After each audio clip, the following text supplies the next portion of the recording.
Hey, my name's Orianthi, and my brand new record, Rock Candy, is out October 14th. Hope you guys dig it. Beautiful, Orianthi. Thanks for joining us today. Hey, absolutely. Thank you for your time. My And absolute pleasure. where are you at I'm based where are in you at in Gold Coast, Australia? Gold Coast in Oh, Queensland. beautiful. I love it out there.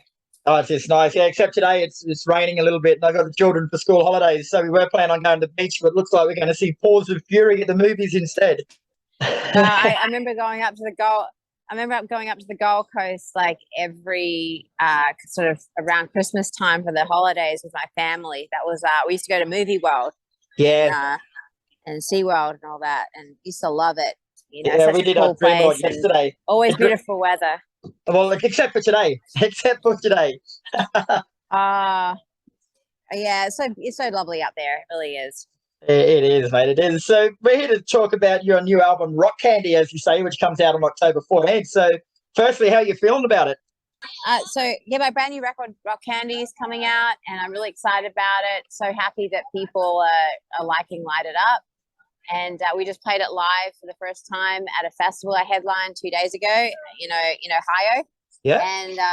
And it was so great. Yeah, we got a really good reaction. It's like people dancing and having a good time. So yeah, it's really fun. Well, so tell us a bit about Rock Candy musically and what you were going for with it. I made the record in like 13, 14 days with Wow. Jacob Bunton, and we just really went for, Rock Candy really represents what the record sounds like. I mean, it's rock and roll, and it's also pop, so it's a good mix there. That's why Light It Up sounds, super heavy sort of rock, and then you got Fire Together, which is more on the pop side with a kind of a rock chorus.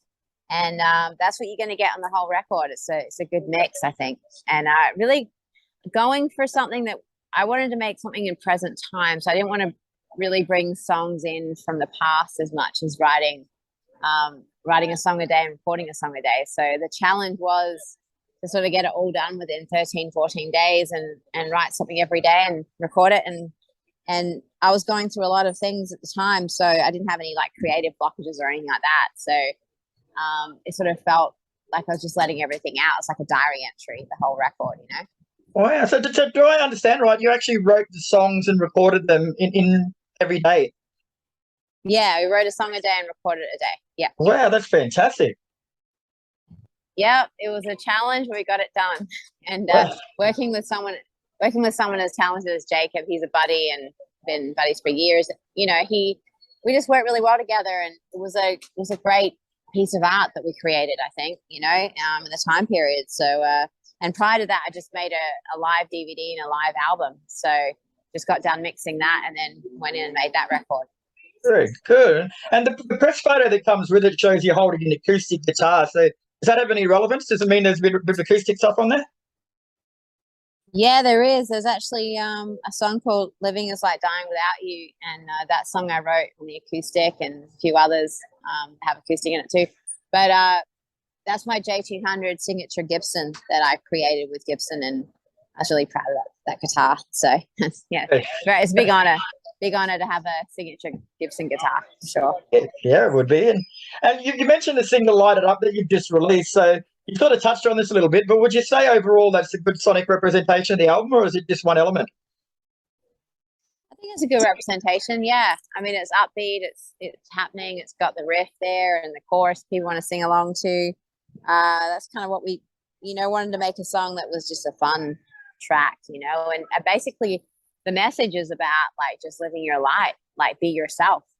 And people want to tear you down because they're unhappy with themselves. But if you are yourself and you admit the positivity, and I'm a very spiritual person, but I feel like if you do that, it gives permission to other people to do the same thing and let go of their stuff, because you can't be weighed down by too many things in life.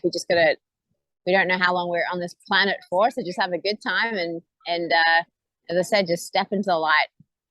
That's what it's about. So that song's going to become my new life mantra then, mate. Thank you for that. It's a thing where it's like, I think I see it all the time, and I'm guilty of it as well. It's like we get weighed down by so many things in life, but at the end of the day, it's about having good times with people that you love and just trying to make people around you happy as well. Like you just want to, you know, just do good and have a good time, and that's what that song sort of represents, I think. So Well said. And the album actually opens with the song Illuminate Part 1 and then closes with Illuminate Part 2. So what's the significance there? I wanted to do like instrumental bookends of the record, you know, and that was kind of my whole thing, like the opener of the show, which is kind of very like, you know, cathedral. We got that whole it's like clearing the slate. So if I was to start a concert and that music was to come on, it's very it's just got a vibe to it where it just kind of makes you feel like you're not on this planet kind of thing, in a way. And then at the end, it kind of goes into this like dramatic sort of thing, orchestrated guitar instrumental. And yeah, so I just wanted to do, as I said, instrumental bookends for Rock Candy. So yeah, cool. We did it. You did well too. And you mentioned Jacob Button before. So not only did he produce the album, but he also played guitar, bass, keyboard, piano, and violin in parts. So is there anything that man can't do? He sounds like a genius. Yeah, he's amazing. I mean, he's a very talented person. He does movie soundtracks too, apart from producing a lot of records. And yeah, as I said, it was just fun to make a record with a buddy, you know, and somebody who's like so like plays different things. I play lots of different things too, so it's like really cool, fun times for sure. I suppose you're doing one song per day too. It'd sort of help having that one person that can do everything else as well, because you know, like you can make it all sort of gel together while he's doing it, I guess. Absolutely. I mean, that's the thing with programming it and putting it all together, and then the live musicians would come in afterwards, like the drums and bass. Well, he played bass on quite a few tracks, but the bass player and the drummer putting down live stuff afterwards. Because, you know, I like to program songs before, like, you know, so we get the feel of it and then take them out, and then the live musician sort of adds their, sort of flavor to it and personality. But as I said, we wrote a song a day and got it all done in his studio in Hollywood. Very cool. So you started your solo career back in 2007, mate. But before that, you played with a host of recognised musicians, including Michael Jackson and Alice Cooper. So what prompted your decision back then to actually go solo? Well, you know, I started as a solo artist. I made 2 records in Australia prior to coming over, and then I got signed to Interscope Records from a record I self-produced and did called Violet Journey. I played every instrument on that and wrote it myself, and then did 2 other records, Believe 1, Believe 2, and then I did a record with Dave Stewart called Heaven in This Hell, that was a solo record, and then Alice Cooper called me, so I joined him for 4 years, and then after Alice Cooper, I made a record with, and I played the Hollywood Vampires record and did, you know, live recordings with Alice, and then I went in and made the record with my partner at the time, Richie Sambora. We did RSO record with Bob Rock.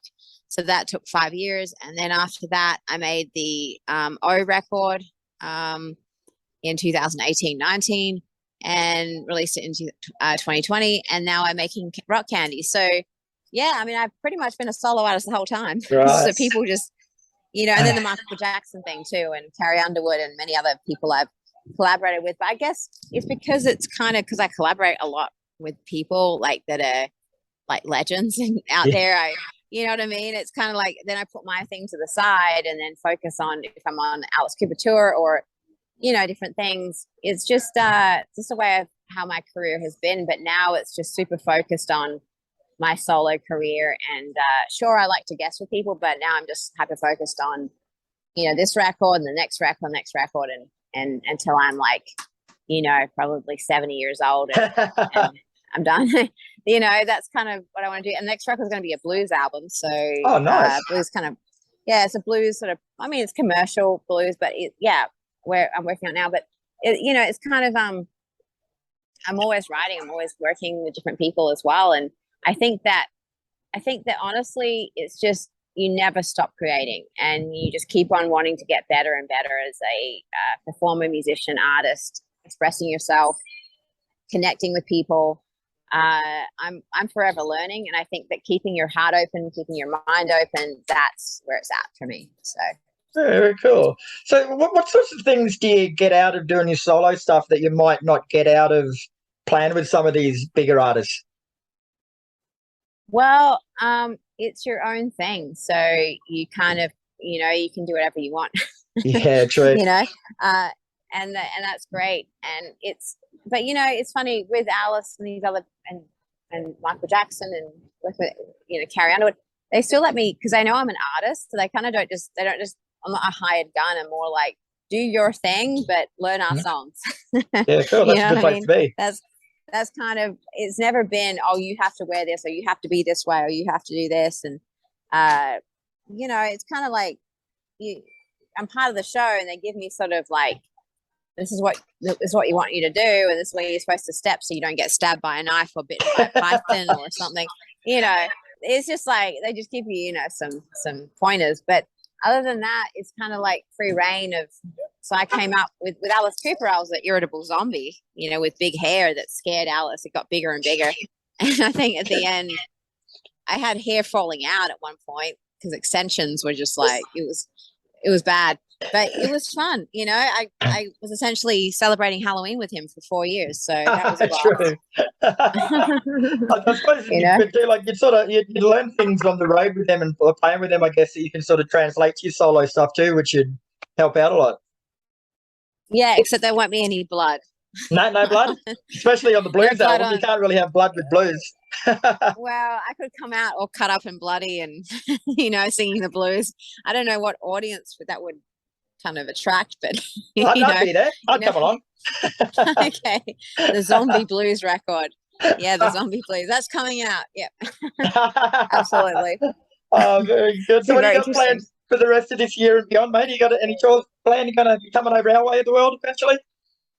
Yes, as an Australian, I'm coming over in April, I believe. I got to get the dates right, but there's something booked in April. We're booking other dates around it now with my new agents. But yeah, that will be announced shortly on my new website. And we'll let you all know. But to the end of this year, I've just got shows booked, and I'm in the studio and back and forth from Nashville and doing some really cool things. Playing a show with Alice Cooper in about a month, and then playing a show with Billy Gibbons in about 3 weeks. Wow. And yeah, Oklahoma, Texas, and then I've got solo shows, and I have New Year's Eve I'm playing, Florida. Yeah, lots of things going on. So I'm just lots of, it's really great I'm very busy. I'm just trying to take a few days. Actually, I just got back from Ohio after doing this press. Probably tomorrow I'm going to try to take the day off if I can, half the day off anyway. You sound like you got a hard life, mate. You must be hating it. You know what? I miss my family terribly. Yeah. It's been 3 years. That's really hard. This industry is not for anyone, not for the faint-hearted. I got to change my entire team. It's a crazy industry. I must say, it's not what I expected. Yeah. I love music so much, though. That keeps me in it for sure. I mean, otherwise, if I didn't love music so much, I would be a chef, or I would be taking care of animals at a zoo. Because there's two things. I mean, I know I cook well, and I know I take care of animals well. So I know I wouldn't be fired from those two jobs. Everything else I would be fired from. Definitely. Well, you sound like you got the future well mapped out. You got 4 back pains and everything. You're doing well. Oh, there really isn't a plan B, but I'm just saying, All right, Orianthi, it's been an absolute pleasure speaking with you today. The album Rockin is out October 14th, and I was fortunate enough to have a listen before this interview, and amazing stuff, mate. Amazing, especially considering it was a song a day. You've done really well. Thank you very much. Thank you so much for your time and your support, and I'll see you in Australia next year. That you shall. Enjoy your coffee. Well, yes, I will. I have to probably stop by now. It's getting late. All right, take care. Much love to you. Take care. Bye-bye. Bye-bye. Bye.